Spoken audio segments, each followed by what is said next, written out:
પશ્ચિમ બંગાળ એ મહારાષ્ટ્રનું રાજકીય મોડલ બનવા જઈ રહ્યું છે? શું પશ્ચિમ બંગાળમાં ભાજપની જીત બાદ ટીએમસીને વેરવિખેર કરવાનો માસ્ટર પ્લાન રચવામાં આવી રહ્યો છે કે કેમ? આ પ્રશ્નો હાલમાં કેમ ઉદ્ભવ્યા તે જ અંગે વાત કરીશું આજે આ વિડીયોમાં. નમસ્કાર, સ્વાગત છે આપનું ક્રાંતિ માર્ગમાં અને હું છું મિક્ષુ ઠક્કર આપની સાથે.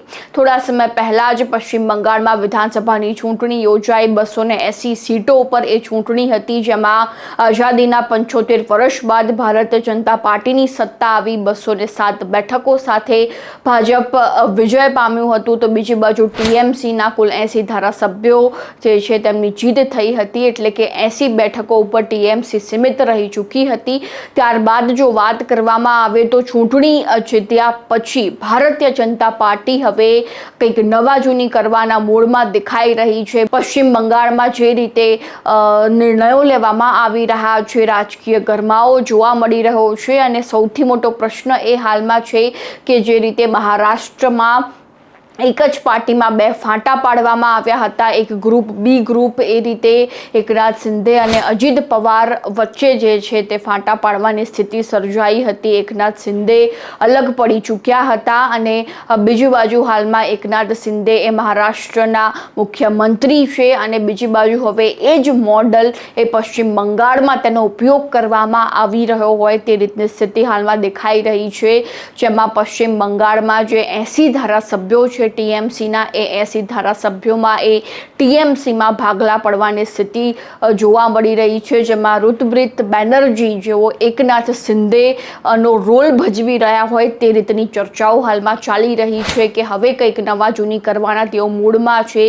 ટીએમસી સાથે લાંબા સમયથી જોડાયેલા છે, પરંતુ હવે ક્યાંક એ ફાટાની સ્થિતિ જોવા મળી રહી છે અને જે રીતે હાલમાં સમાચાર સામે આવ્યા કે ટીએમસીની જેટલી પણ કમિટીઓ હતી તેને રદ કરી દેવામાં આવી છે અને ગ્રાઉન્ડ લેવલથી એટલે કે સ્થાનિક કક્ષાએથી જ સમગ્ર જે ચૂંટણીમાં પરિણામો આવ્યા હતા, જે રીતે ટીએમસીએ હાર મેળવી હતી તેની સમીક્ષા કરવામાં આવશે. કારણ કે જે રીતે ટીએમસીમાં સખત વિવાદ ચાલી રહ્યો છે, ધારાસભ્યોના મતભેદો બહાર આવી રહ્યા છે. મમતા બેનર્જી જે છે તે ખરેખર ડેમેજ કંટ્રોલના રોલમાં આવી ચૂક્યા છે અને તેમના દ્વારા જે નિર્ણય લેવામાં આવ્યો કે હવે ટીએમસીની જેટલી પણ કમિટીઓ છે તે ફરીથી રચવામાં આવશે.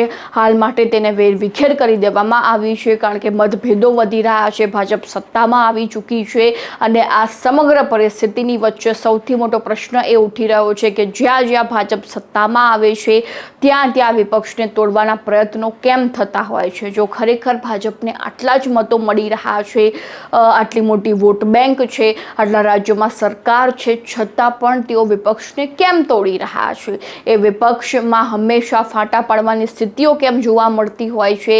એ મહારાષ્ટ્રવાળી પશ્ચિમ બંગાળમાં કેમ કરવામાં આવી રહી છે? શું ભાજપ એ વિપક્ષની સામે નથી લડી શકતું એટલા માટે અંદરખાને લડાવવાના પ્રયત્નો કરી રહ્યું છે કે કેમ? આ પ્રશ્ન હાલ લોકોના મનમાં ઉદ્ભવી રહ્યો છે. તો આ મુદ્દા અંગે તમારું શું કહેવું છે પણ અમારા કોમેન્ટ બોક્સમાં જણાવી દેજો. ને ખરેખર હવે પશ્ચિમ બંગાળમાં મમતા બેનર્જીનું ભવિષ્ય તમને શું લાગી રહ્યું છે એ પણ જણાવી દેજો અને ક્રાંતિ માર્ગને સબસ્ક્રાઇબ કરવાનું ભૂલતા નહીં.